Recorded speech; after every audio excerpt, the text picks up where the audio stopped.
what's now called Irish Creek is where the Nisenan would have their funeral services, or cries.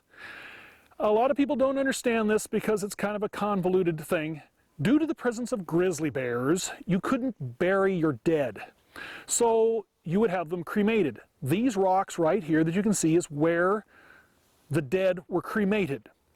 However, after the cremation, the ashes were swept up and these were then planted.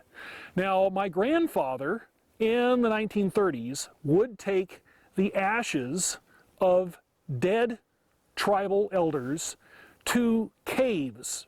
There was one man that was like in his 80s, and this would be in the 1930s, that would show Grandpa where it was and hike down off of a place off of Darling Ridge to carefully put the ashes of the dead with the others.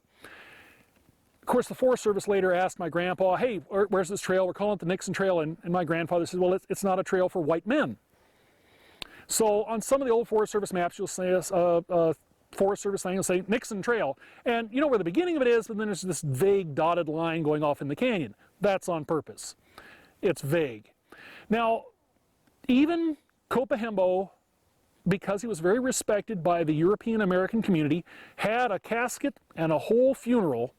Later, his remains were brought right here. The cry was done.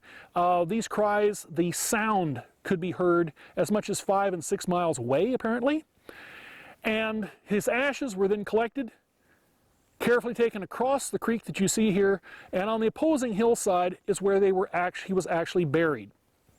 In this case, they wanted it fairly close. It was not in the caves that some of the others had. And I think the ones that my grandfather was taking were actually Washishu, because this is a strange place where Copahembo's mother was Washoe, his father was Nisenan, and you would have had tribal members of both tribes there in the 1930s as elders that my grandfather would be taking care of or helping.